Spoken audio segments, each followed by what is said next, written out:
which is basically about journalism, how journalism affects life of individual around the world. Journalism, which is considered as one of the pillars of democracy, but we are witnessing lots of changes and lots of various fact in the field of journalism. Now, journalism is not the same which was in olden days. So, for this, we have five journalists from three countries from India, Pakistan, and Uzbekistan. So, no, sorry, from four countries. It is United Kingdom also. Rosaline Uba is representing United Kingdom.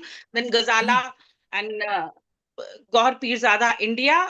Pakistan is being represented by Sajjad Azhar Pirzada, and Uzbekistan by Beruni Alimo. So, welcome everybody uh, to this digital platform. Today three people are joining for the first time, like Ghazala, Sajjad bhai, and Beruni sir. You all are most welcome. So we have paucity of time, so I will be introducing everyone with your short bios. So we have a senior member, Tariq sir. He has also joined from Turkey. Welcome sir. Mehraba. Hello. So the first speaker is Rosaline. Uh, Rosaline Uba is a peace building, peace journalist, and community development specialist, national and international consultant in strategic communication, corporate crisis management trainer. She is the director of policy and advocacy at Young African Women Congress Network with headquarters in Ghana. She is also communication director of ACE Development and Mental Health Council Consultancy Limited, UK. So Rosaline will be the first speaker. After her, we will have a little bit discussion. We will take some question. Then we will have a second speaker. So Rosaline, please continue. Thank you very much, Dr. Shimanes. It's a pleasure to be on board this special event today. And I would really like to appreciate the topic in question. And this is really hot cake globally.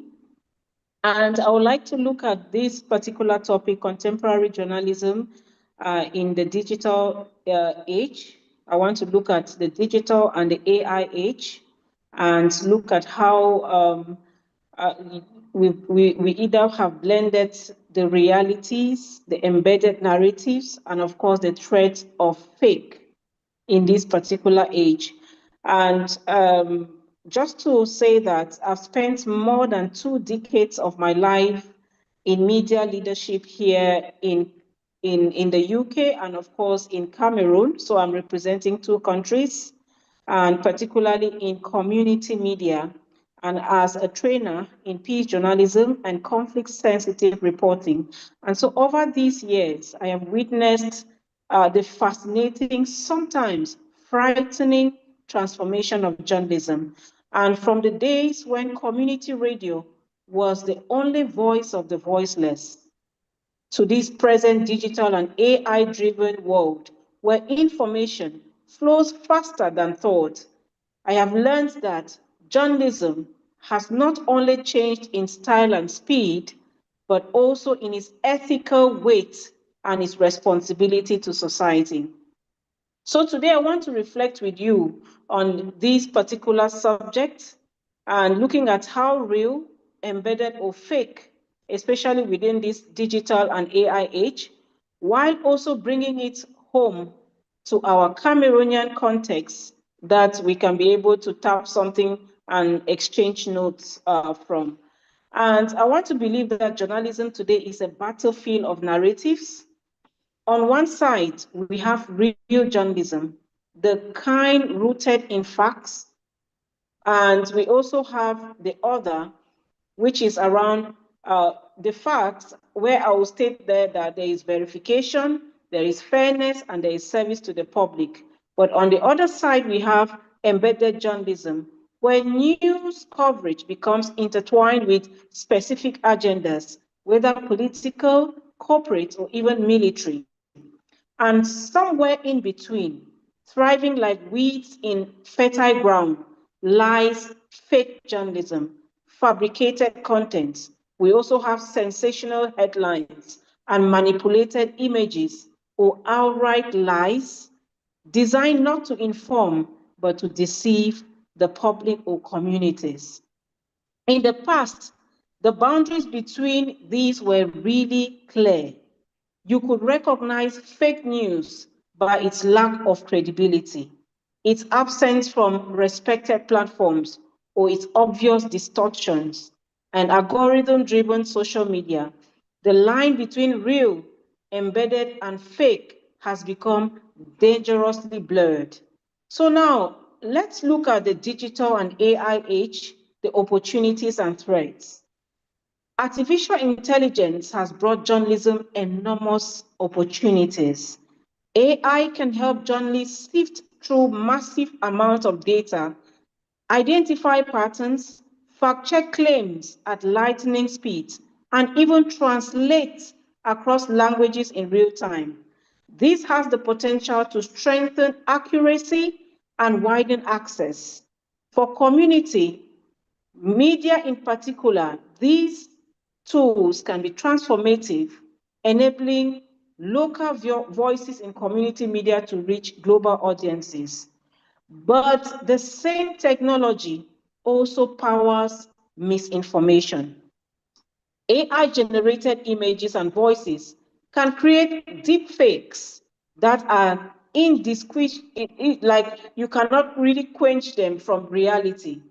Bots can flood social media with fake narratives, shaping public opinion before the truth even has time to surface. And a lot of people have actually been really interested in fake news, misinformation, disinformation, and malinformation. Algorithms designed to maximize clicks often promote sensationalism over substance. So this creates an information ecosystem where truth competes on equal terms with lies. For journalists, I think the challenge is profound. We are no longer simply reporters of events. We are also guardians of trust in an era where trust itself is under attack. Now let's look at embedded journalism, which is like the subtle challenge. Let's not also forget that embedded journalism is also another issue today. This is not always about faking the news, but also about framing it in ways that serve particular powers or people in power. And in this digital age, embedded journalism is not confined to journalists following armies into war zones. It is now a thing that it is used like in algorithms to filter what we see, in how governments pressure media houses, and even how financial dependence on advertisers shape editorial lines. Now, the danger here is that subtle becomes dangerous. Journalism becomes less about the public interest and more about preserving relationships with those who control power and resources. When this happens, journalism loses its independence and society loses a critical pillar of democracy. Now, let me just share a little bit about my Cameroonian experience, where I spent over 18 years of my media practice. Allow me to bring this closer to Cameroon so that we can also share, and I'm sure I'll really be really glad to hear from other countries that Dr. Shimanes has mentioned that we have speakers from. In Cameroon, the reality of contemporary journalism are visible every day. Community media, where I have spent most of my career, remains the lifeline for many rural communities. It is where people turn to for information in their own language about their own challenges. And in moments of crisis, such as the ongoing tensions in parts of our country, like the English-speaking regions of Cameroon, community media has actually served as a critical tool in providing accurate information, calming tensions, and also promoting peace. Yet, our media environment has not been spared the global challenges of fake news and embedded narratives. For example, I'll take us back to maybe during the election moments and also public health emergencies like the COVID-19. And during moments of conflict, misinformation has spread rapidly in Cameroon over the years, especially in the context of the Anglophone crisis. Often on social media platforms where there is little regulation and also even less accountability. I have seen how fake news inflames anger, deepens division, and endangers lives. And I have also seen how embedded interests sometimes push narratives that silence the voices of ordinary people. In these moments, empathy and peace journalism become indispensable. By choosing not to inflame, but to inform, by choosing not to divide, but to unite, journalists in Cameroon and across the world can help societies navigate crisis without descending further into chaos. Now, let me come to something that I am so passionate about, peace journalism and empathy in practice. And as a trainer in peace journalism, I always tell younger journalists, our words can heal or they can harm. Peace journalism does not mean ignoring conflicts or sugarcoating reality. It means reporting truthfully, but with sensitivity. It means highlighting solutions alongside the problems. It means giving voice not only to leaders and fighters, but also to civilians, the women, the displaced, and the young people whose stories are often invisible. Empathy in this sense is not a weakness, but a strength, I must tell us. And so in Cameroon, I have seen journalists who choose to tell stories of communities helping each other amidst displacement, of young people creating safe spaces for dialogue, and of teachers keeping hope alive for children, even when schools were shut down.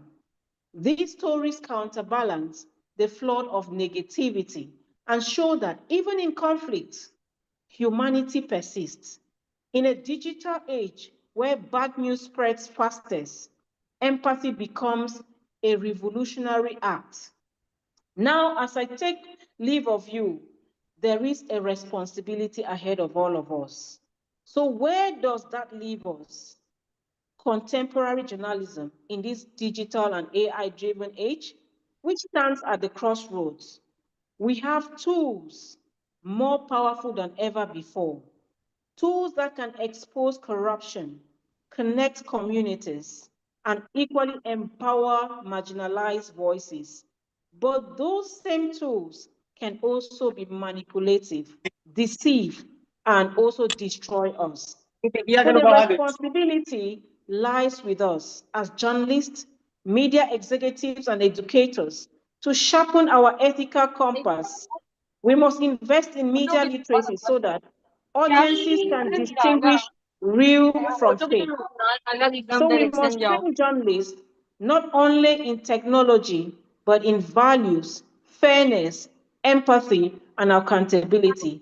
And we must hold ourselves to higher standards, recognizing that truth is the most precious currency we have. And so as I reflect on my more than 20 years in community media and peace journalism, I am convinced of one truth. Technology may change the tools of journalism, but it cannot replace the heart of journalism. The heart is the pursuit of truth, the protection of dignity, and the commitment to serve the public. So whether we are battling fake news, resisting embedded agendas, or embracing the promise of AI, our task remains the same, to be the moral compass in times of uncertainty. To be the moral compass of uncertainty means that we have to be the voice of reason in times of noise and the breach of empathy in times of division. And so in Cameroon, just like across the world, just like in the UK where I am, and in other crisis regions like in Gaza, in the Middle East, we have to integrate these values into our practice. because journalism will not only survive in this digital and AI age, it will thrive as a force for peace, justice, and of course, for humanity. So thank you very much for having listened to me, and I look forward to getting maybe some contributions or questions maybe after this presentation. Thank you. Rosaline, Ghazala has some emergency, so we can take up the question later. Now, I would be calling Ghazala. Ghazala Yasmin is Head Department of Journalism and Mass Communication, Alia University, Kolkata, West Bengal. She is alumna United States International Visitor Leadership Program, TVLP, which she has done in 2017. She is a board member of Curriculum Advisory Committee, BBC, Young Reporter Program, and board member of Advisory Committee, Global Institute for Research, Education and Scholarship, GIRES, Amsterdam, Netherlands. So, Ghazala, you are most welcome. We can take up the question of Rosalind after Ghazala's presentation, since she has some emergency. So, Ghazala, you are most welcome. Please proceed. Thank you. Thank you so much, Minaz. Thank you, and a very warm welcome to all your other participants also. Since you're hosting it, I take this liberty to kind of extend the welcome from my end too, you being my very good friend. And it was an absolutely exhilarating listen, listening to Dr. Rose, if I'm not Rose Oba, right?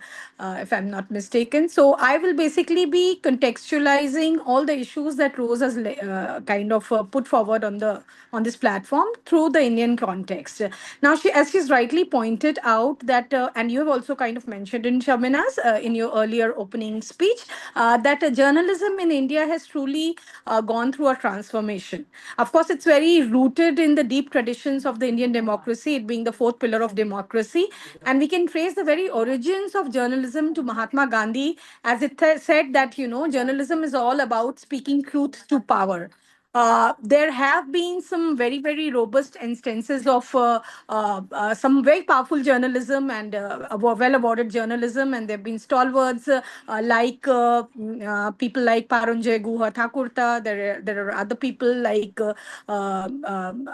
Veer Sangvi, Karan Thapar, and a lot of others. And they've really set the benchmark for the gold standard of journalism very high in India. But as of late, and with the advent of the social media, the entire media scenario in India also underwent a very interesting change.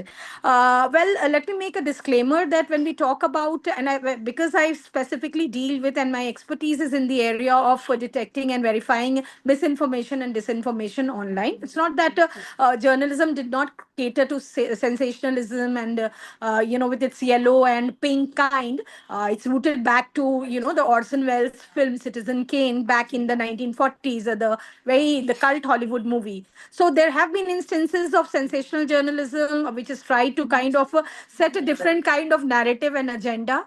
But as of late, the entire narrative building of media has been rather, what should I say? It is rather disheartening, and it's a little worrying because media, from its conventional role of being, especially journalism of being a watchdog, is now kind of, try to take the role of being an opinion maker and an opinion generator in society, and it has kind of heavily relied on mechanisms of disinformation and misinformation. With the advent of AI and synthetic media, things have really gotten bad. It's going from bad to worse. Initially, when the AI came in and there were deep fakes, they were kind of restricted to being memes or some videos which were just for recreational purposes. But now the pervasive and the very sophisticated kind of AI generated media content is something which we need to worry about, because it's not even easy for hardcore journalists to kind of dissect and verify and cross check synthetic media when it's going out to the public and at large. It's even the dangerous proportions with which the vitality of it, the potency of it, is something which is very bothering. which is highly bothering. And the other thing is that, when we talk about the problem with any kind of fake news or misinformation or disinformation, is that it has its nature to incite your very strong emotional responses. It will either anger you, it will either incite you, try to create a deep sense of hatred within you, or a deep sense of emotion where you're like bound to retaliate in ways which are not so sane. So, and the other aspect is that the virality of it, the speed with which it gets viral. As fake news has grown from strength to strength, so have fact checkers. We have a very robust fact checking network in India. There's Fact Crescendo, Vishwas News. Of course, most of the mainstream news desks now have a fact checking window. But the time it takes to kind of, verify and do the debunking of fake news, by that time, the damage is already done. And I don't have, a qualm saying that sometimes this dissemination of fake news, misinformation, and disinformation is actually criminal, because it's led to people getting lynched just because there was a message on WhatsApp which went viral, that created such a fear and panic situation in people that and it was a video actually which was out of context, maybe a video from Karachi which was actually a mock drill, that there might be, child kidnappings, and that video was taken out of context, played in India, and a very young engineer was also part of a rock band in Assam got lynched because of that, because people started believing this, got on WhatsApp with a tag that, okay, now, there are child kidnappers visiting your area, they are not a part of you, they look different, they look alien.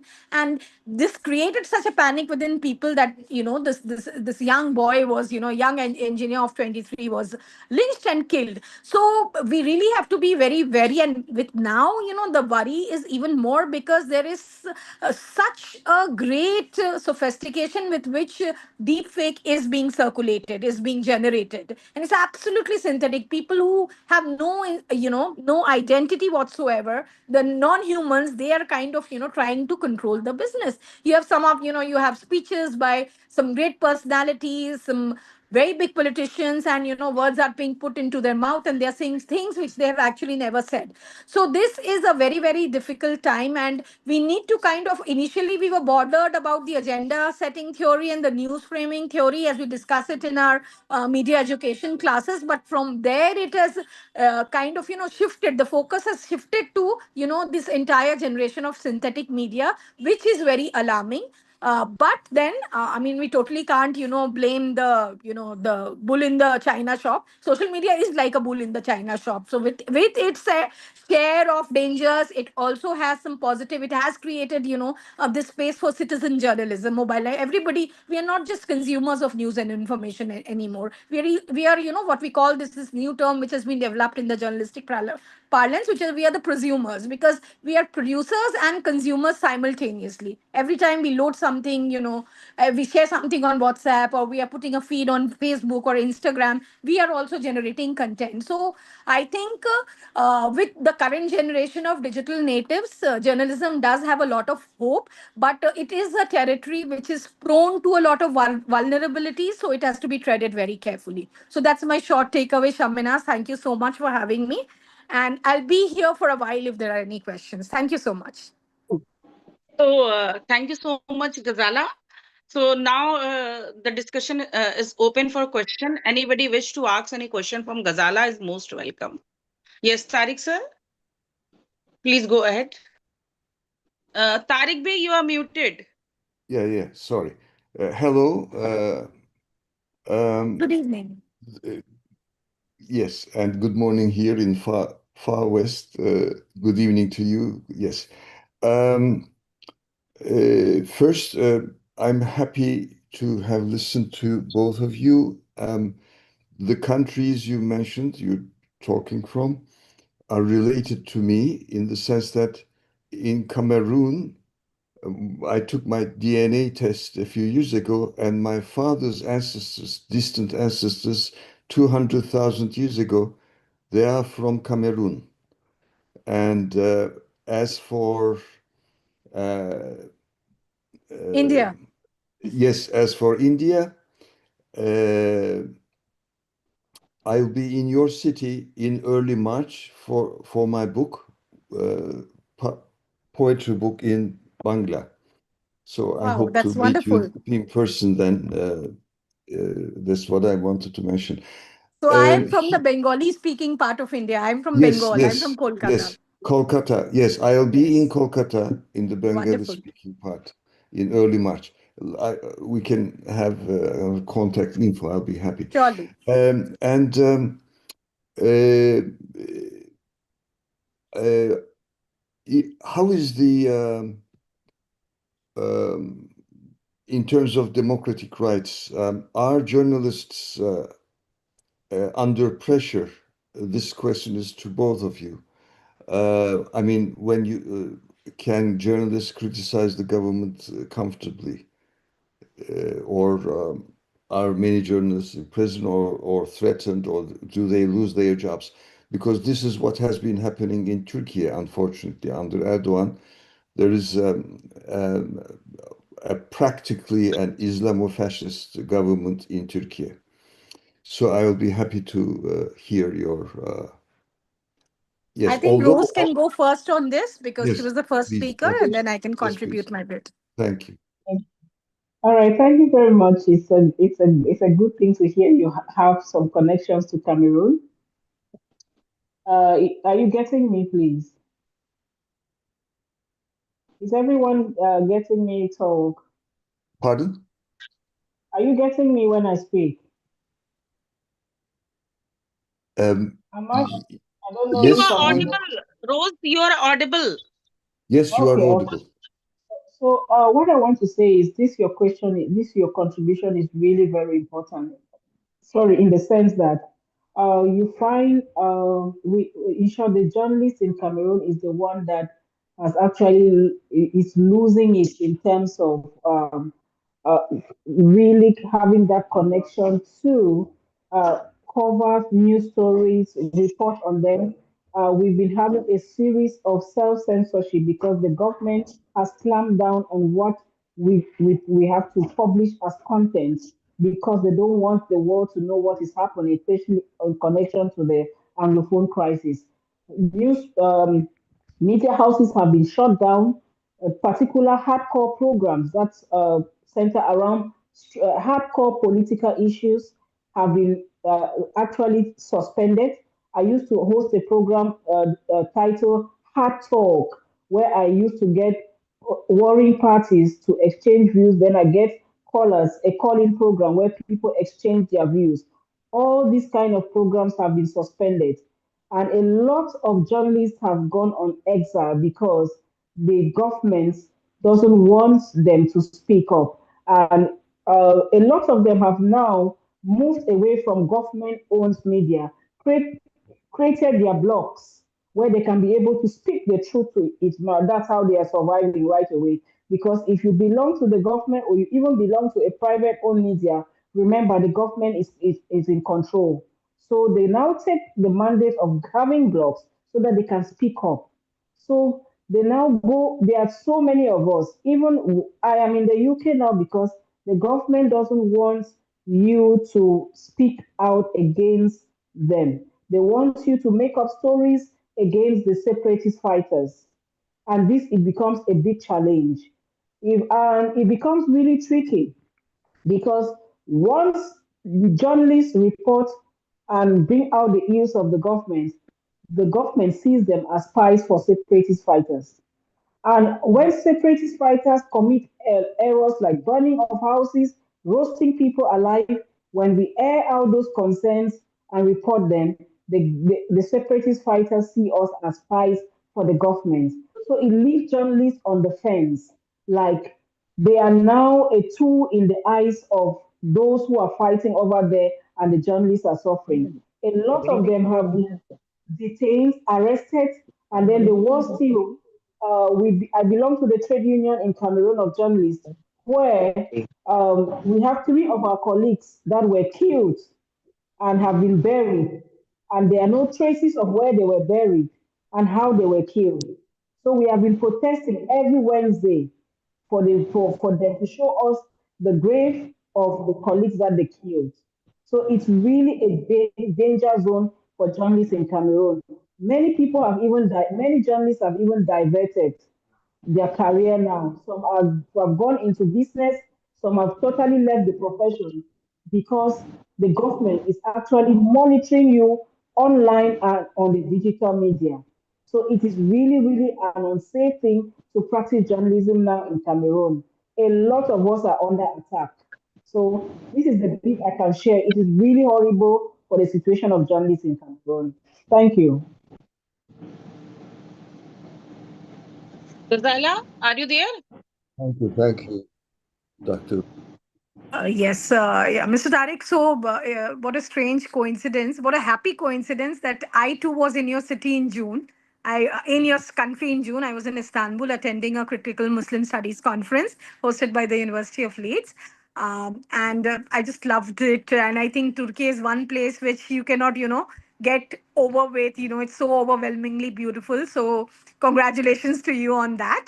And you're most welcome the next time around when you are in Kolkata. Be our host, be our guest. We'll be looking forward to hosting you. Coming back to the question that you posed to me, I think, with the rise of fascism, not just in, India or South Asia, but I think it's a global phenomenon. The rise of the right wing has kind of created silos, and Noam Chomsky has already written so brilliantly about it in his book Manufacturing of Consent. So now from gatekeeping of information, it has gone to gatekeeping of journalists. You have actually created silos, and you're trying to restrict courageous journalism. But what has happened in the Indian case, of course, it's a very bad and a dismal shape. If you see on the press freedom index, we've really kind of gone down drastically. We are almost being a democracy when we used to enjoy somewhere around the around 120th rank in the global ranking of countries. We slipped to the 152nd position, which is very worrying and alarming, and there is a lot of pressure on true and fair journalism. But what it is was what the digital space has done is that it has given rise to, so most of these courageous journalists who have been speaking truth to power, now they have kind of taken refuge on YouTube and Twitter and all these platforms, and alternative journalism is at its peak. There's this gentleman called Mr. Ravish Kumar. I mean, he's a global phenomenon now. He's a Magsaysay Peace Award winner, an amazing, excellent journalist who has been really raising. Sorry? Okay. So he has kind of, he has around 1.5 million viewership on YouTube. So it's not that, the public appetite for fair and truthful journalism has died. Everybody wants their bit of news. They want to be rightfully informed, because that is the biggest and the most powerful tool in the hands of people when it comes to a resilient democracy. But then, of course, the government is also not holding bars, and they're constantly coming with, acts and bills, which is trying to curb, the autonomy of true and fair journalism. So it's difficult, I think, not just in India or South Asia, but I think it's a global phenomenon with the rise of right wing, and we really need to find. And there are organizations like Reporters Without Borders and other NGOs working on this area, which are like really carrying the flag. They're the flag bearer of resilient journalism, and we do have a lot of stories of hope and resilience, and stories of aspiration. So because I'm a media educator, so we train our students in classrooms. So earlier, the issues would be about what is fair journalism, what is objective journalism. But right now, what I particularly focus is on trying to build strategies where you can survive as well as meet the true requirements of journalism and be true to yourself as a human.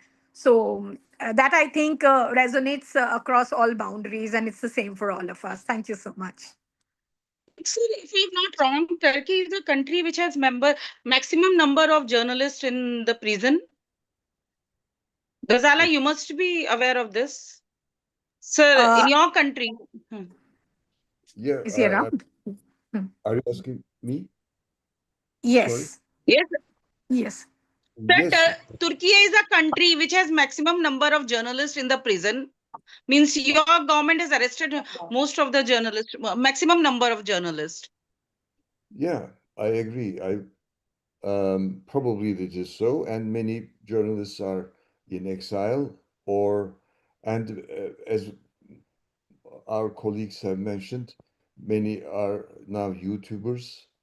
But there is more and more social unrest, um, uh, too much corruption, etc. But here, may I say something? May I use 2 minutes to explain?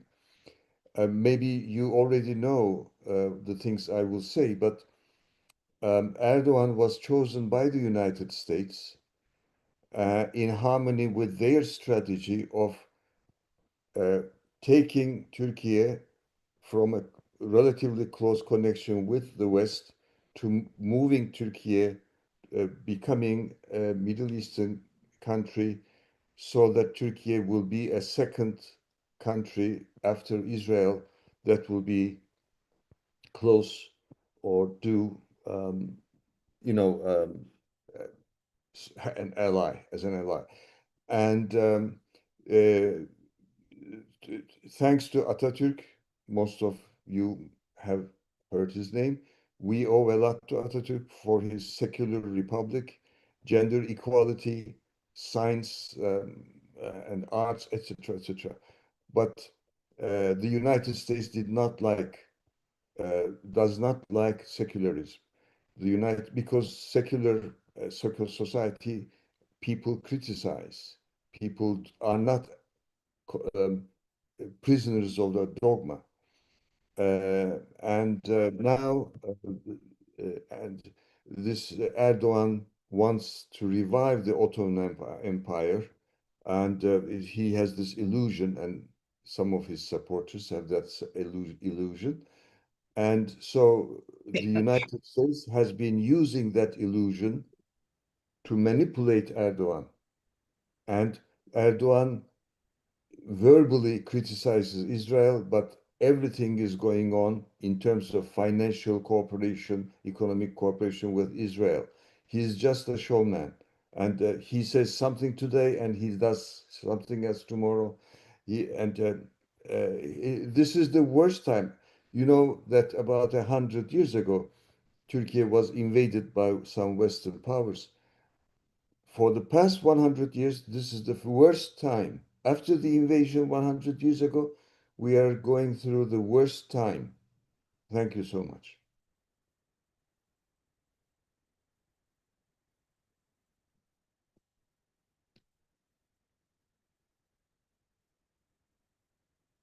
Dr. Shahmenas, you are muted. You are Thank you. muted.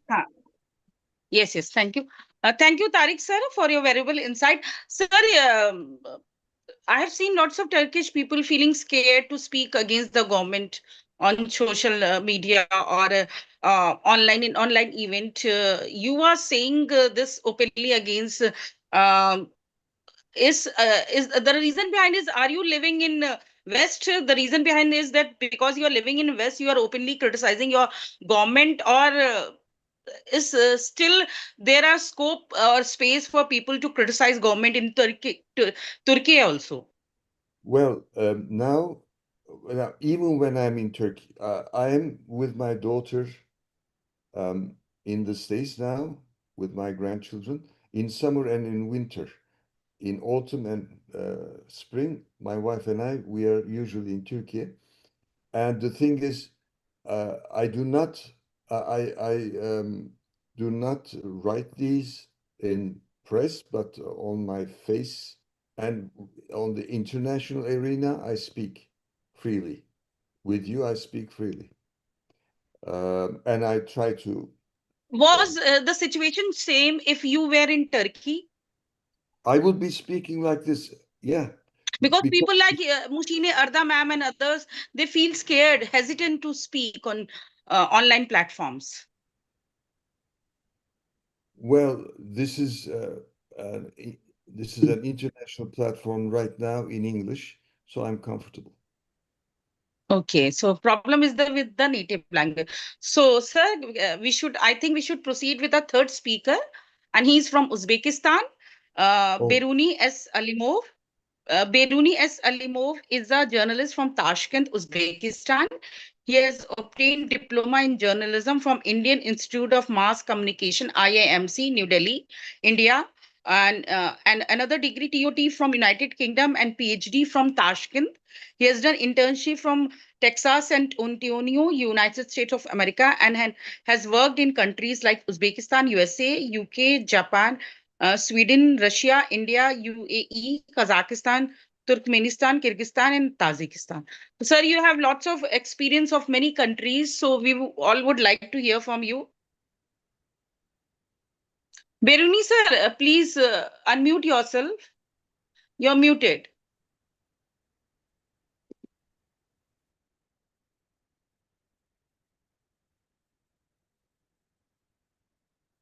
I think Beruni sir is not able to hear you, Shamanas. Yes, I can hear you. I'm really sorry. First of all, I would like to thank Dr. Shamanas for inviting me such a interesting conference, international conference. Really appreciate. Dear colleagues, distinguished participants of today's talk, dear colleagues, it's a great honor for me to address the conference on such a crucial topic for today, journalism in contemporary scenario, real, embedded, or fake. I think we are all in the same page because all we have the almost same problems in our countries. Today, journalism stands at a crossroads. The boundaries between truth, partial truth, and fabrication are increasingly blurred. We live in an age where fake news spreads faster than verified facts, where algorithms decide what stories people read, and where deepfake technologies make us doubt even our own eyes and ears. Globally, contrast is striking. On one hand, investigative journalism has reached historic achievements, such as Panama Papers or the Pandora Papers, exposing corruption on a global scale. But on the other hand, disinformation campaigns during, let's say, USA elections, Brexit, or ongoing war in Ukraine show how fake narratives can distort democratic processes and public opinion. The line between journalism as a watchdog and journalism as a manipulated tool has never been thinner.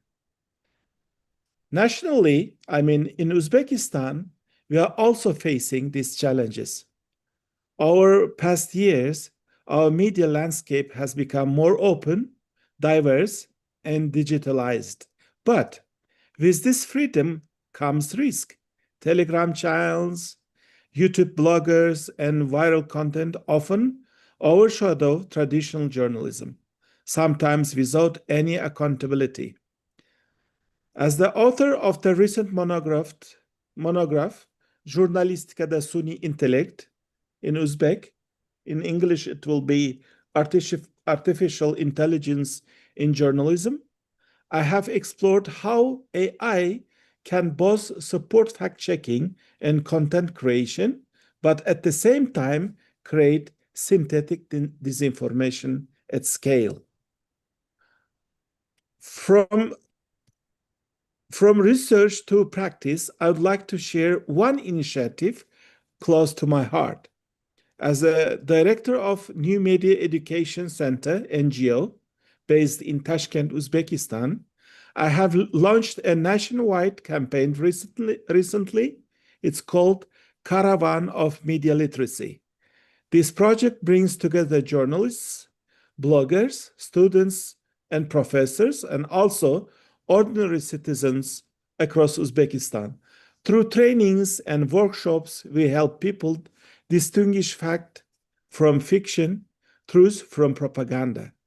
I believe media literacy is not just an academic exercise.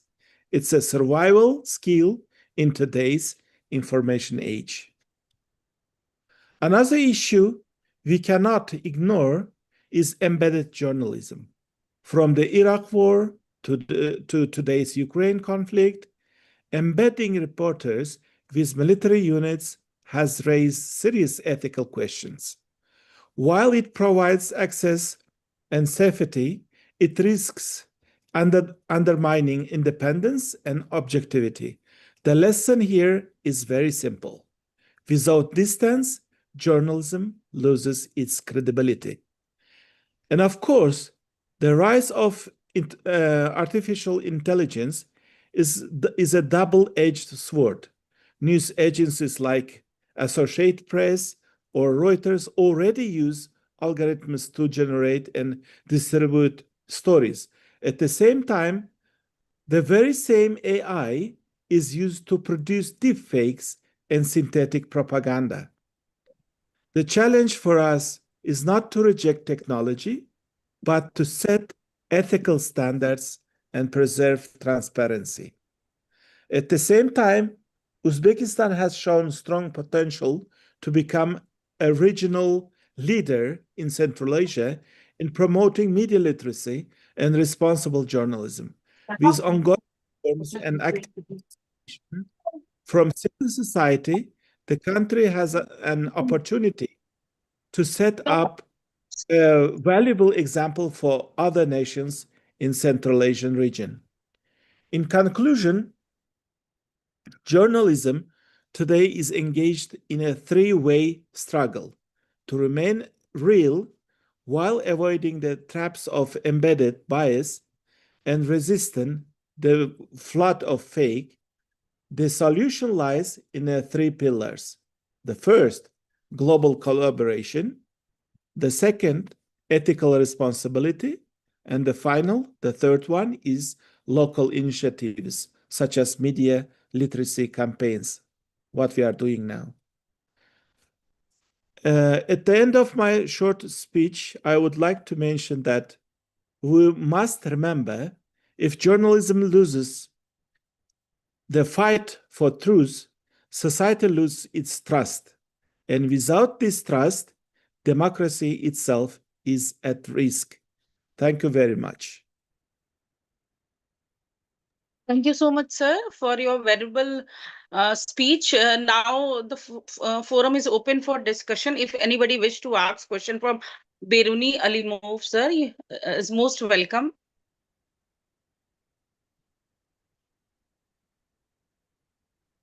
Yes, sir. Merhaba. Merhaba. Nasılsınız? Sağ olun. Siz nasılsınız? İyi. How are you? Yeah. I have a Uzbek friend, a poet, writer, Azam Obidov. Maybe you know him. Yes, I know him very well. Very good. I hope to visit your country.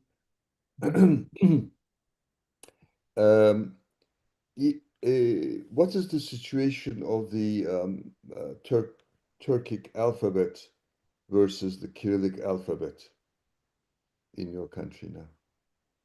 I think this is a very good question, since we are still on the process of changing the alphabet. To my mind, it was one of the greatest reforms since collapse of Soviet Union in Uzbekistan, to be part of world, union instead of Russia or Soviet Union. But still, we use both scripts, both Cyrillic and at the same times Latin. Let's say we call it Latin graphics, but the reform itself is very complicated, because younger generation, they already been taught in schools and at the universities. They are using 100% Latin graphics, but old generation, even my age, we are still using Cyrillic, which is very bad, I think. So I think we have to be very quick. We have to be very efficient, and it should be the government itself should take care of. And from last year, they say every official documents, when the people of Uzbekistan want to submit to government institutions, they have to use the Latin, no more Cyrillic. But it's just bureaucratic way. I don't know what we can do. I think we have to maybe teach people how to use it. And another issue, Mr. Tariq, Dr. Tariq, I would like to mention while answering your question, our Latin graphics, as we say, is totally different from Turkic one, unfortunately. Although we use the same words, we use the same sounds, let's say, and etc. So we could use the Turkish version of Latin graphics, I think. Çok teşekkür ederim. Thank you so much. Öyle. And for our friends, let me mention that Turkish is very quite different from Arabic in terms of structure, etc., etc.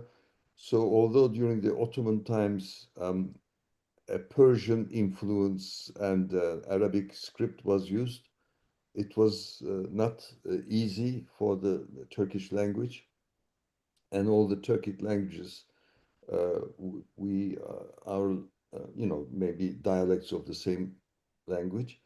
So getting rid of the Arabic script was a great reform, and many Islamists hate Atatürk for that, by the way. I think Uzbek language is also part of Turkish group of language.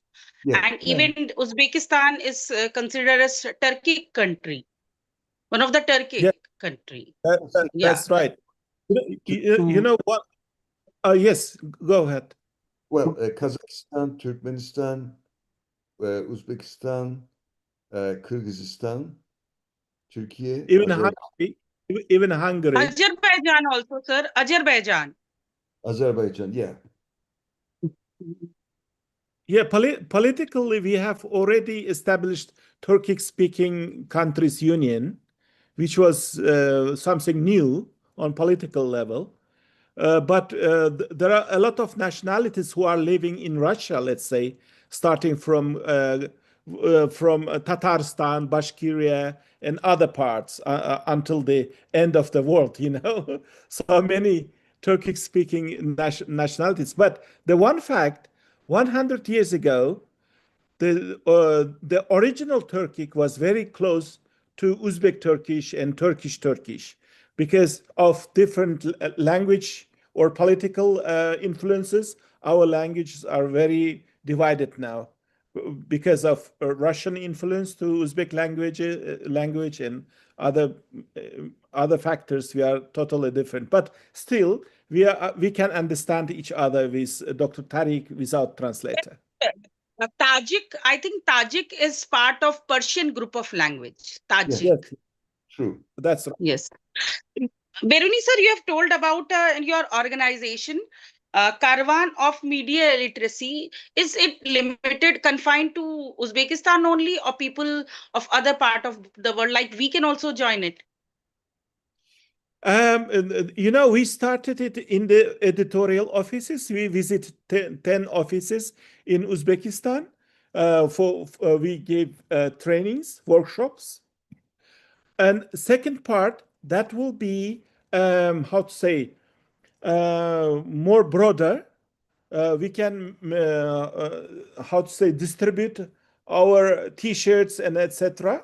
You know, 2 years ago when we did it, a lot of foreigners join us from universities, and here also not only journalists or professors, even doctors joined us. For example, my personal doctor who operated my heart 3 years ago, he recorded a video and he said the fake news is very harmful for humans, how to say, health, especially to humans' heart, he said. And he explained it, you know.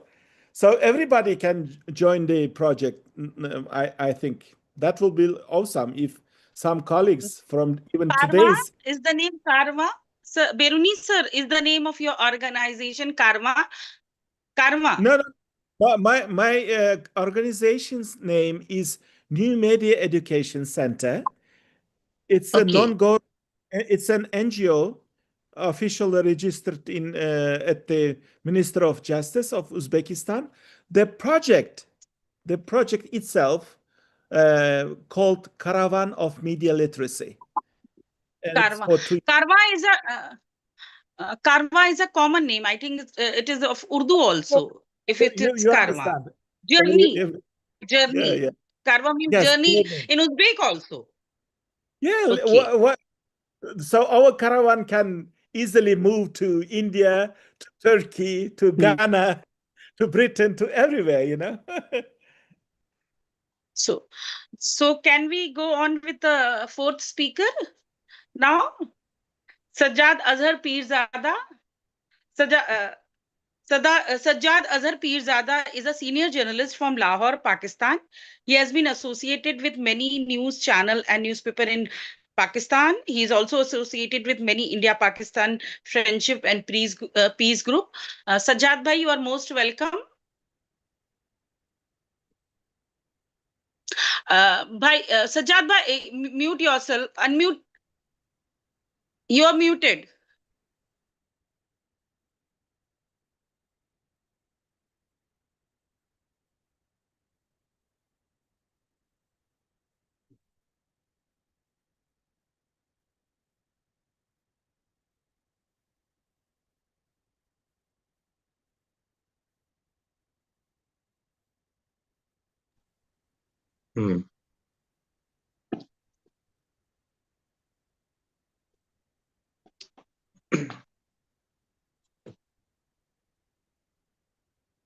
Okay.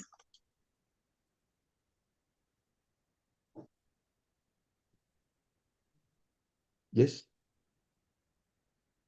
We hear you. Hello. Hello, we hear you. Yes, please go Yeah. ahead, Sajjad Sahab, we can hear you. Please go ahead. Okay, gentlemen, thank you for being here today. I stand before you with a statement that lies at the very heart of journalism. It is our duty as journalists to pursue the truth, no matter how challenging the circumstances. We must measure our freedom, scrutinize our reporting, and guard against a word of falsehoods. Authentic journalism, grounded for and in the serious interest of the public, is our true mission. Above all,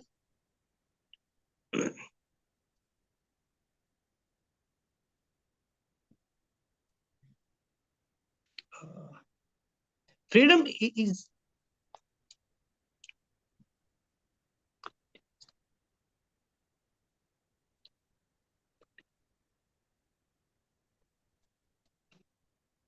Sajjad Sahab, we are not able to hear you. We are not able to hear you. There probably is an issue with your audio.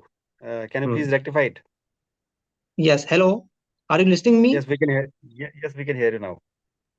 भाई आवाज आ रही है.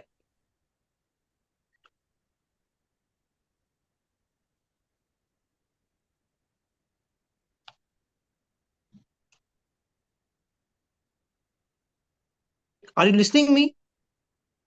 No, not exactly. Oh,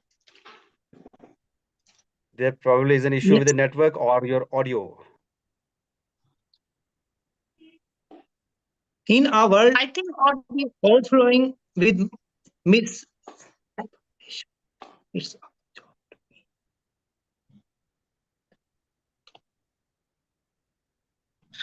Sajjad भाई आप laptop से join किया है क्या? yes. Have you Now, joined from laptop? yes, you listening me now? Beach Yes, beach we में can. कट रही है आपकी आवाज. Oh. We are not just we are guardians of truth, champions of clarity, and voices for the silent. When we stand firm in our mission, we uphold not only journalism but democracy itself. Thank you. Thank you, sir. Sajjad bhai. So now we have our last speaker, Pirzada Gohar Rasool. Pirzada Gohar Rasool is a Delhi-based broadcast journalist born and brought up in Srinagar, Kashmir. He completed his education from AMU Aligarh. He has been associated with several television channels like Network 18, Sahara Samay, Times Group, and others. Currently, he is working in Khabar Urdu, Srinagar, Jammu, and Kashmir. He is a GPLT Peace Ambassador. So, you are most welcome. Please proceed. Thank you, Dr. Shamanaz, for first of all for inviting me on this platform, and thank you everyone for giving me the opportunity to speak in front of you. Although there is not much to say now because all the co-panelists, co-speakers have spoken a lot about the contemporary journalism, but I would just like to elaborate on the few points, like like Ghazala Yasmin mentioned. A few journalists who stick to the truth even in these times. One of them being Ravish Kumar, Dr. Ravish Kumar. He was once asked by someone how long would he be able to deliver the truth or deliver the news or the truth. The news, in fact, means the truth. So he said, as long as I have as a listener, even if that is a one person, even if there is one person listening to me, I would be standing up on the wherever I get an opportunity, and I would like to deliver the news or the truth. I will speak the truth. So that's it. Journalism obviously plays a crucial role in society by providing accurate information, fostering transparency, holding power accountable, and shaping public opinion. However, industry faces significant challenges in today's rapidly changing the landscape, that is the digital landscape. From declining trust. Declining trust is one of the most, I should say, the important challenges faced by the journalism industry right now, and even to the financial struggles that we are facing. The obstacles are very daunting, although but not impossible to overcome. Uh, but these are one of the major challenges. With the rise of social media and digital platforms, fake news spreads rapidly, eroding public trust in journalism. Misleading information can overshadow credible reporting, making it hard for audiences to discern from the fact from the fiction. Public trust in journalism has declined due to perceived biases, sensationalism, and lack of transparency in the news reporting. With the advent of this social media, uh, many people, I should say, those who are not even qualified to be journalists, they create their own channels or pages and start. I should not say work as journalists, but I should say that they act as journalists, try to act as journalists, and with that, the most of them are not aware of the facts and ethics of journalism, and they spread fake or the half-truth news. Then there is the rise of artificial intelligence. Although it offers opportunities to streamline news production, it also presents challenges. Automated content generation can lead to inaccuracies, and deep fake technology poses a significant threat to the authenticity of the information. In the digital age, audiences are bombarded with an overwhelming amount of information from various sources. This creates a saturation, and this saturation makes it extremely difficult for quality journalism to stand out and for readers to discern the credible news. There is a solution for these media outlets should focus on producing curated content, high quality content that adds value to the audience, or promote media literacy programs to help readers or viewers identify credible sources and avoid falling to for misinformation. Then there is one more challenge that is faced by the journalists as of now all over the world. Since we have seen a lot of wars in the previous months, in this even in the previous few years rather. In many parts of the world, journalists face threats, harassment, and censorship.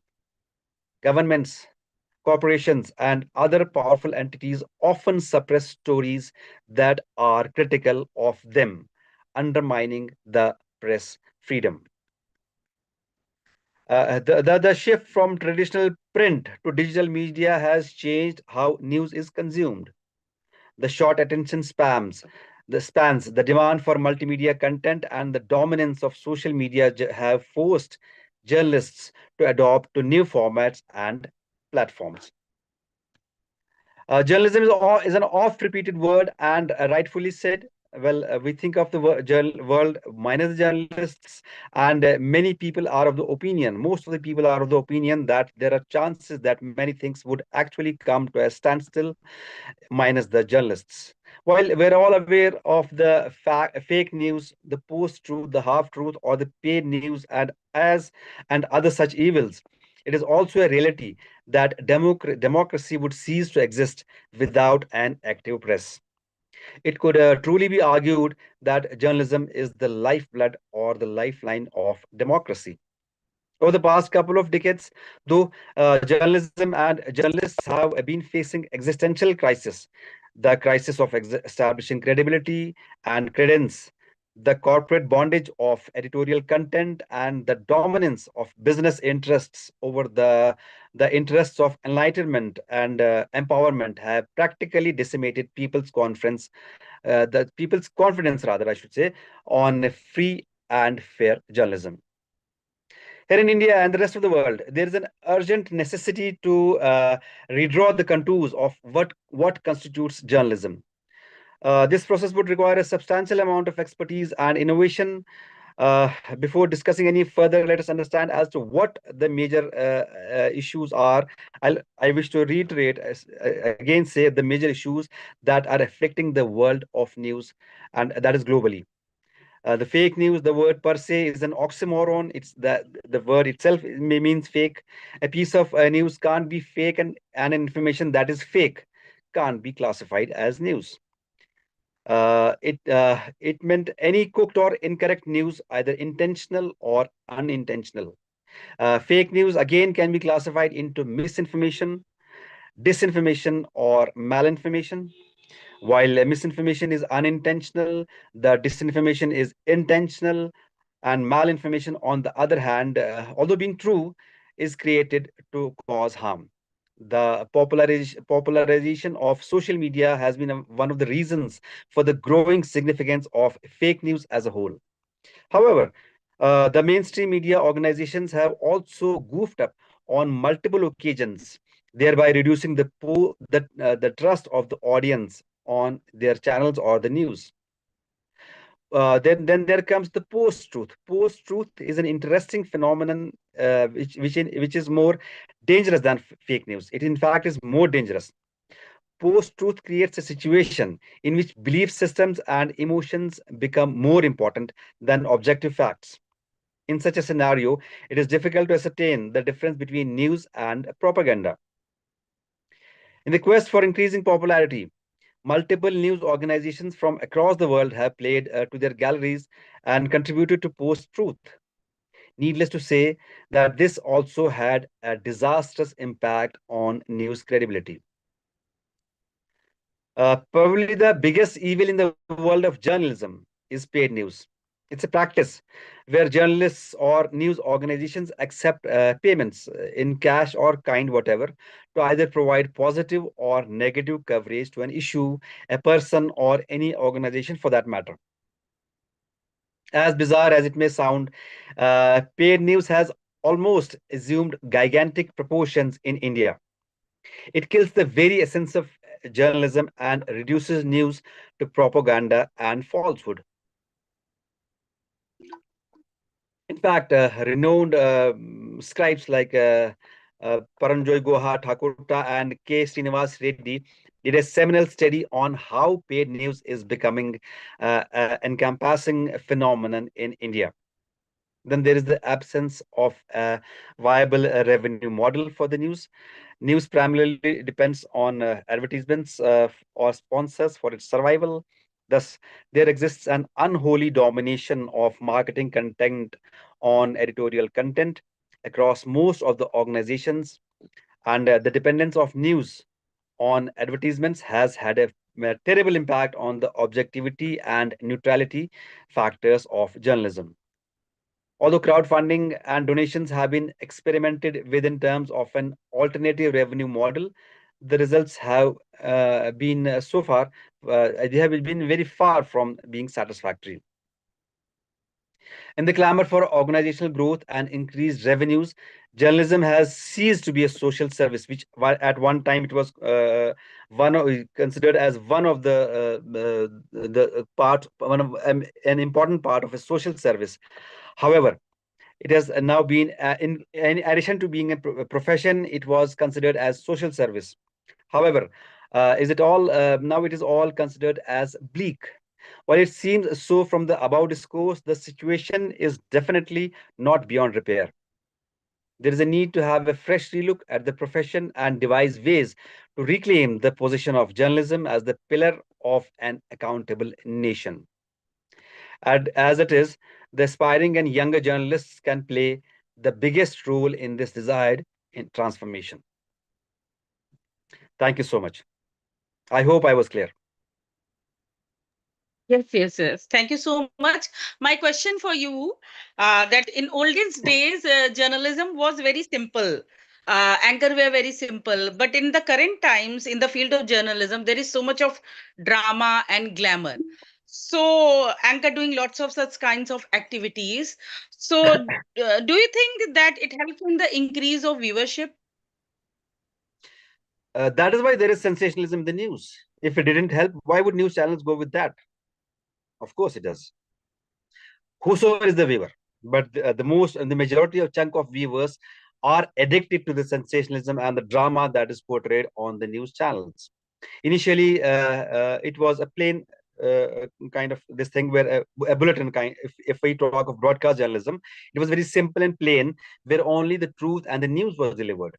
Now it is mostly, I should not say scripted, but there is a hype created over any issue, and there needs to be created a sensationalism which TV channels feel, all the broadcast channels feel that this is a way to lure the viewers and increase the revenue.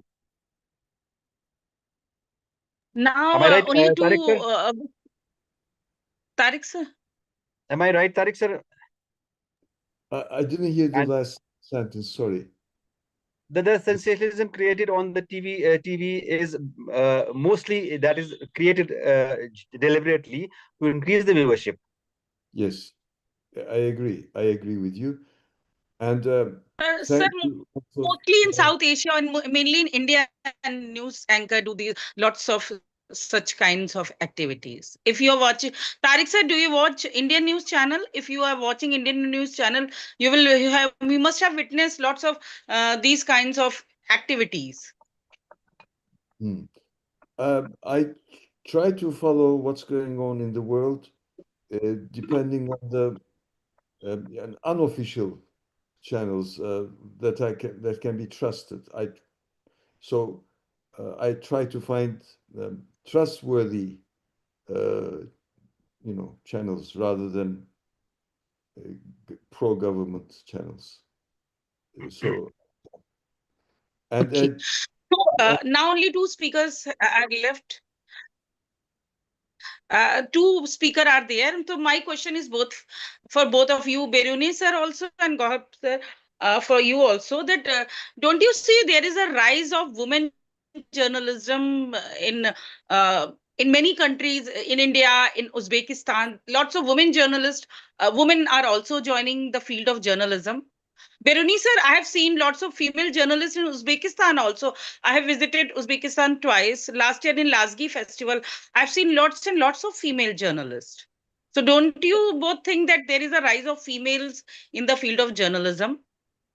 You are right, Dr. Shamanas, because 30 years ago, in 1990s, when I entered journalism in Uzbekistan, there was 50-50, 50% men and nearly 50% of women. But today, I think in reality, we have more women who's working as a journalist in television, in radio, in internet media, and a lot of women are taking part in journalism, very active part. And also of course, there is a lot of risks. Journalism itself is a very difficult job, still, but for ladies, for women, it's a double hard work because, traditional countries like Uzbekistan, they have to be very careful, especially, we have so-called religious freedom now, but at the other hand, people can say why she's not wearing hijab and etc. And lots of difficulties for ladies who's working in journalism. So I think, but in near future there will be even more girls who will joining journalism, because as a journalism teacher at the University of World Languages in Tashkent, at the international journalism department, about 80% or 90 even percent of students are girls, which is good. Exactly.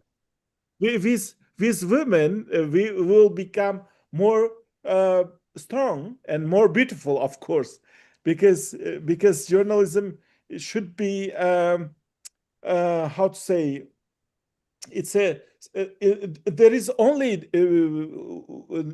the force which brings the society to the democratic values is only journalism can bring, because nobody thought that the democracy and freedom of speech or free press is so weak, in Central Asia, because a couple of years ago in Kyrgyzstan or in Kazakhstan there was a lot of independent media, but nowadays they are closing. You know what's going on even in the United States or in European unions. I mean, journalism is shrinking, unfortunately, because of one man on the top of the most democratic, powerful nation. So, but in the perspective of Central Asia, I thought we'll be having more open journalism, but nowadays I'm feeling that we can lose something which is the most beautiful thing is called democracy. I'm really afraid of that. We are already losing in the most democratic country also like South Asian countries and Eurasian countries, even in Central Asia also, in most of, even Europe also. Yeah. For Kyrgyzstan, for us, for Uzbekistan, or let's say for Central Asia, it was it was a hub of freedom of speech, for many years, for decades, First trainings for us, for media trainers, were organized in Bishkek, not in Tashkent, because they had more freedom than us. But nowadays, for a couple of years, they've been shutting and down these independent media organizations. And in Kazakhstan is the same. But still, Uzbekistan, we are in the middle. We are not so open. We are not so closed because of new leadership. We have some oxygen, let's say, in the media sphere. But still, I think we have to be very careful. We have to be we have to stand united at this point. To not lose what we have achieved already, So I think this kind of discussions among media experts and academicians will help, to keep us on the track. Beruni sir, I think Turkmenistan is worst in freedom of expression. They don't allow tourists also to roam independently. Means there are lots of compulsion, and you must have a guide if you want to visit Turkmenistan. Yes. Let me give you one very short case. Last year, I was invited by Organization of Security in Europe as a media trainer to conduct training in Ashgabat, Turkmenistan, and it was very strange country, even for me, our neighbor country, but it was very close. And I was going to film a video of flowers in my hotel garden, and security came to me and he said, "Stop filming the roses in the garden." It was prohibited totally. And I put it on my YouTube channel when I came back to Uzbekistan, and it was watched by hundreds of thousand people. And then I blocked the how to say to write comments, because otherwise Uzbekistan and Turkmenistan could become enemies, because of my short video. So and even I asked my colleagues in Turkmenistan what channels they use when they want to send information to editorial offices. And then what was the answer? They said they use a fax machine. They don't have any social media there. So it's a totally closed country. So when I came back to Tashkent, I asked jokingly to my colleagues, "Please send me next time to North Korea. I have immunity I now." was going to say that. I mean, North Korea and Same.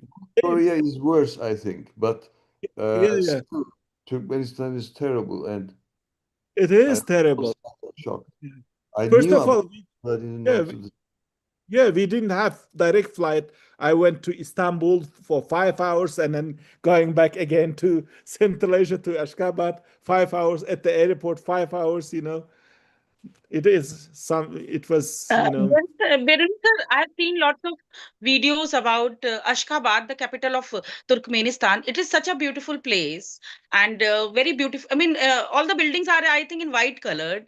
But means no people and even no tourist, nothing. nothing. It's just empty. I entered the city. It was midnight, and three ladies were cleaning the road near the president's palace by their hand. Can you imagine that?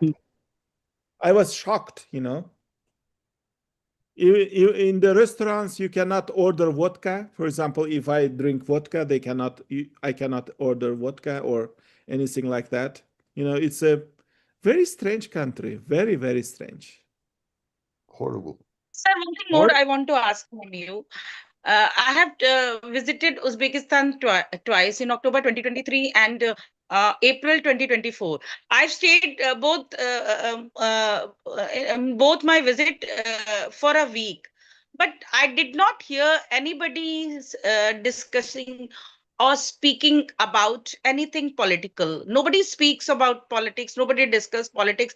And in India, everywhere, at every hook and corner, you will see people discussing about politics. Even children also, students also discussing about politics. But I did not hear any discussion about politics in Uzbekistan. People feel scared or they are not interested in politics. I think they are interested. You can check it on the internet, social media, and public. Public places, especially on the internet, they can discuss very openly government, and they can criticize ministers and local government. Sometimes they can criticize mullahs, everything. So people feel the freedom after 2016 when the new government came. But still, there are some taboos, of course, definitely. You cannot criticize the president, and you cannot criticize his family, and etc. But still, there is a hope. We can, go forward. Right. Yeah. May I say something? Yes, Please. go ahead. About the names I see on the computer, starting from the left. Cevher Pirzade. Cevher, It's I know. it's Gohar Pirzada, but G, there is no G in Arabic, so it's Gohar. In Urdu, it's Gohar Pirzada. Gohar. In Oh, Arabic, it might be Johar. oh, because I thought it was the word Cevher. I think it's Arabic. Right. Which In Arabic, it is Johar. In Urdu, Hindi, it is Gohar. Urdu, rather. and Pirzade, son of a master, right? Pirzade. Zade is son of. Pir is master. The Pir, Pirzada is a Turkish tribe. Turkish No, tribe. Dr. Tariq is right. Now the master exactly. P is here in the subcontinent, Indian subcontinent. Peer is referred to as someone who is literary meaning. The literal meaning I'm telling you, who is spiritual. yeah, So Pir. it has been my ancestors might have been something connected with spirituality. So there it has been like that since then. Yes. But you Actually, know, Tariq sir, this kind of title is there in Turkey and Azerbaijan. I have heard lots of names like Khalil Zada, this kind of Zade is title. son because there is it's probably Persian. Exactly. yeah, Being son. It's probably Persian. And Yes. then Beruni Alimov. Beruni is related to Buruni, I think, the scientist, scholar, right? And then I'm 10 years younger than that Beruni. I, 1000 years. I thought. And alim means scholar, Yes, scientist, scholar, you are right. and Yes. all the Russian suffix. Yeah, And yeah. Right. Mustafa, when I look at Nusret Mustafa, my first name is Mustafa. I mean, we use the middle name Tariq, which is also Arabic, which means morning star, you know. And so it's interesting to see names that always, Yeah. yeah. Yes, We sir. have, yeah, I studied, as Dr. Shaman has told, I studied in India, and we have a lot of common words with Hindu, I mean, language, Urdu language, for example, even, Urdu. yeah, Urdu. Urdu. Even Delhi, you know the origin of Delhi? Delhi Delhi. means dahliz, which is corridor. You know, like Astana in Kazakhstan. You know, the beginning of the country, dahliz. Okay. It was dahliz, and then it became Delhi. So a Oh. lot of Beruni sir, do you know that Urdu, the language Urdu is a synthesis of Hindi, Turkish, Arabic and Persian. It is a synthesis of 4 languages. That is you're why right. there are lots of common words like insan, dunya, jannat, jahannam, sahil, sahil, and lots and lots of darakt. Tariq Bey, you know that I speak a little bit of Turkish, and this is because there is a similarity of Turkish and Urdu, because Urdu was called as Zaman-e-Lashkar, the language of the army, because lots of people who came to India from Persia and Turkey, when they settled here, this made a common language. They made a synthesis of language, which was a synthesis of Hindi, Indian languages, Hindi and Punjabi and all, and then the Turkish, Arabic, Persian. So there are lots of words, Sahil, even Sahil, and there are lots of words which are similar. Like in Urdu, we say for garden we use word bagiche, and in Turkish it is bakche. Yeah. Yes. Okay, And so let are us instead of focusing. there are a lot Yes, sir. Beruni sir, yes. common words in food, you know, pilaf, naan, and piyaz, onion, you know, a lot korma. Actually, biryani is a upgraded version of pilaf. Pilaf has come from Uzbekistan. Mughals, they brought this food item in India. And so it became, with Indian spices, it became biryani. And biryani is the most popular dish, not only in India, but globally. South Asia, not India only, South Asia, whether it is India, Pakistan, or Bangladesh, but it is a global most popular dish. So let us come to the topic of journalism. We have diverted towards other topic. So I wanted to ask one question from Rosie Lane, but since she is not there, so you both, anybody from you, people can answer this. That Rosaline said that journalism is part of the narrative. Now, lots of narrative are set when there is a war. So, and for during that, lots of fake narrative are being spread. Like one side has different narrative, other side has different narrative. So how can we counter it? How can we check it? Like even in the same is going on with the Russian Ukraine war, and even the Israel Palestinian war. Israel has a different side, Palestine has a different side, Russia has a different side, Ukraine has a different side. So how to check it? There are certain credible institutions that deliver the truth that has to be found out. That's although that's a bit hectic or difficult, but still there are certain institutions, certain organizations that still deliver the truth and the fact. So, and secondly, stop believing whatever you get on the social media before you check the facts or cross-check the facts. Yes, I totally agree with Dr. Gohar. We have to check. You know, when I was student, our professors taught us to check every facts in at least 3 sources. But now 3 sources will be not enough. We have to check maybe 7 places. And plus, there are some AI instruments like to check video, photo, and etc.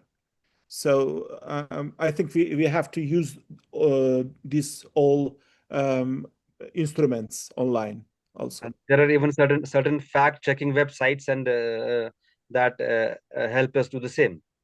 Exactly. Yes.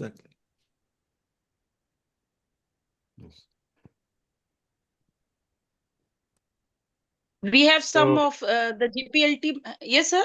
Yes. no, tell me, you please go ahead. I thought we are done with this. Please go ahead. We have some GPLT member. If anybody wish to ask anything, we have Joseph Akinola, Martin Kobia, and Vincent Chia. If Nuzat had some tooth problem, she will not be able to speak. So if anybody has some queries, or you have to ask some question, you can go ahead, or we can end this. Nuzhat, apart from mentioning her toothache, she has also mentioned that in Pakistan, journalists are not allowed to say anything against the institutions, and if they do so, they are arrested, or they lose their jobs, or they might even be arrested. Nusrat says news channels in Pakistan are hijacked by the ruling institution. This is what Nusrat has said. Yes, and excuse me, as part of journalism, we're also doing journalism now, in a way. And let me tell you that although the constitution in Turkey says the Republic of Turkey is a secular republic based on human rights, etc., etc., this Erdogan despotism has been getting rid of all that. And this guy at the head of the Islamic institution, he said recently that although the law, according to law, girls and boys, sons and daughters should get equal amount from when the parents die.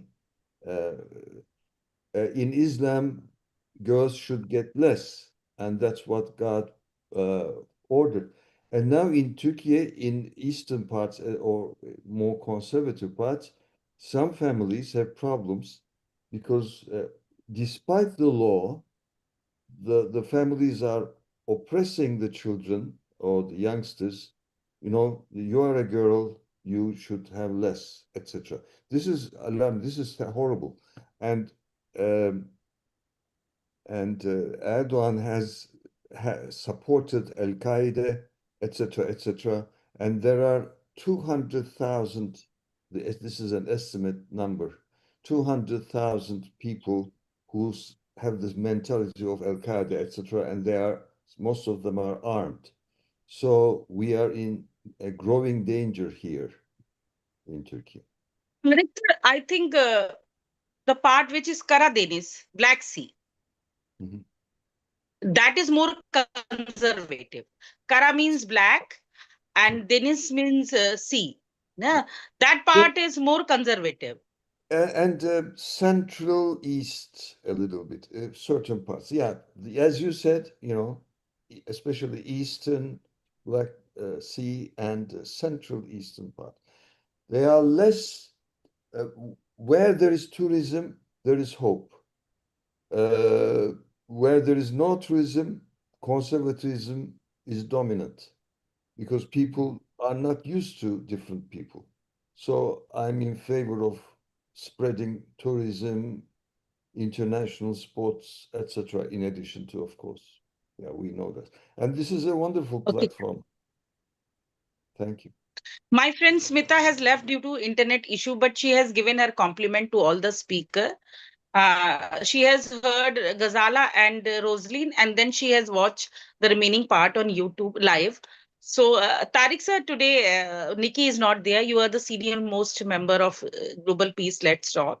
So, I request you to please speak speak the concluding remark. Oh, I'm honored. Thank you so much, You Dr. have to Shan. end today's event. Well, I have learned a lot. I always learn a lot when Global Peace Let's Talk organizes, thanks to Dr. Sheminas and Dr. Nikki. And thank you all. And I hope this also becomes a good chance to start our friendships, to improve our friendships. Thank you. Thank you, sir. Thank you. Thank you, sir. Thank, Sir, one of thank my you student, Ashima, very much. has joined. She wanted to learn how people speak, how people host event. So she is a very young girl. She has joined. Thank you, Ashima. One day you will all be also anchor and speaker like all of us. Thank So you, thank you, Ashima. everyone. Surely. Thank you. Thank you, Where everyone. Ashima is my student from Allahabad. all right. Ashima, can you introduce yourself? Ashima? Unmute yourself.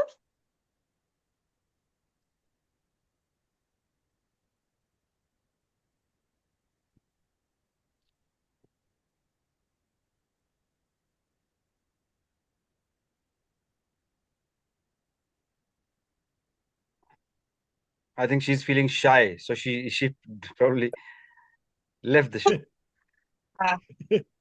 People of this age group, they feel hesitant to speak. They have means they are very shy towards camera also, and she is But one of you the said girl that who is she very wishes to shy. be. But you too said that she wishes to be a journalist. No, not journalist, speaker and anchor. Like means Exactly. these my student, they are inspired by me. Means me and my friend, like me, Manju, and all. We do events like this. So she also says Okay. that, ma'am, one day I will also be like you all. Ashima, can you introduce yourself?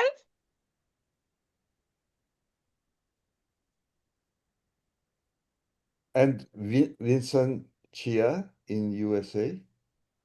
Glad to see you. Where are you?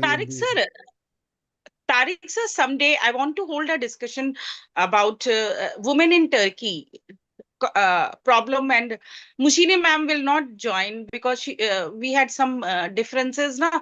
So Hilal is Hilal is a doctor, so please find 2-3 ladies who can speak on this topic, problem faced by women in Turkey. Sure. Okay. Hi, Vincent. Would you like to say something? Hmm. You would like to say Vincent. anything, Vincent? Hello, Vincent. Hello, Vincent. I think people are having problem with unmuting themselves.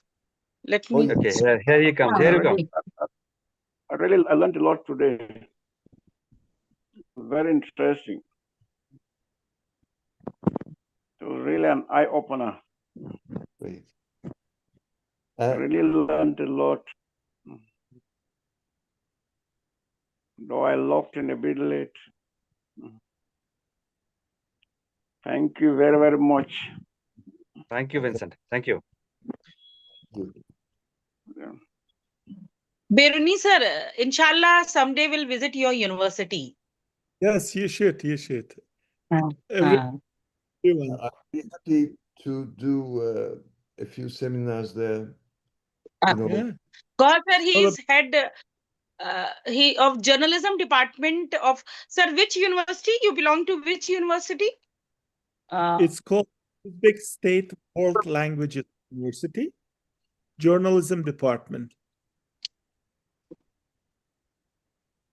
great. Yeah. Okay. And if you have a chance, you can visit my YouTube channel. I've done quite a lot of interviews in English and in Turkish with various people in the world. Could you please mention the name of the channel? T. Guner I sir. shared. Sir, you T. should Guner take sir. Tariq sir. Tariq sir, you should take interview of these two people also. God sir from Srinagar and Beruni sir from Tashkent. Yes, gladly, yes, of course. My email is I put it on. Say I also wrote my WhatsApp Right. phone number. I'll be happy to be in touch and do interviews with you. Gohar sir, do you know one thing that in India, in Turkey, for sir, the word which is used is bay. Oh yeah. B-Y, bay. In India, we consider it a little bit derogatory. B-E-Y, bay. In Turkey, it is very respected word. Yes. Bey. Huh. Is it? Okay. Bay, Tariq Bay. Huh. Uthman Bay. Shahmenaz Sir, in Hanım. India, Hanım. Hanım is madam. Hanım is for madam. In Yes. Uzbek also, they also use Hanim for madam. Yes, exactly. Is it originally Persian? I don't know. Maybe. Oh Not no, sure. it's Turkish. Hanım. Hanım. They Hanım. say Hanım. Hanım is Turkish. Turkish is more polite than Uzbek. Much more One thing polite. I like about sir, one thing I like about Turkish language is that you people wish everybody all the time. They keep people give blessing to other people all the time. Like if somebody is working, kolay gelsin, I guess, na? If somebody is eating, afiyat olsun. So this is something which I like a lot about Turkish culture. Though things are changing now, but you people keep blessing people all the time, all the time. I have watched lots of Turkish serials. Sorry to interrupt. Dr. Shahmenaz, Tariq sir and Beruni sir, am I allowed to leave because I have an upcoming event? Thank you Okay. all. Thank you so much. We My should also pleasure being. leave now. It is late. It is late. We should leave, I think, because I think the recording has already stopped. So thank you, everyone. Thank you, Thank you so much. Beruni sir, Tariq sir. Thank you, Gohar sir, Joseph, Manju, Nuzhat, and my student, Ashma. Thank you, everyone. Thank you. So good night. Good night. We'll you. meet again in some other. Thank Good night. you. Good night.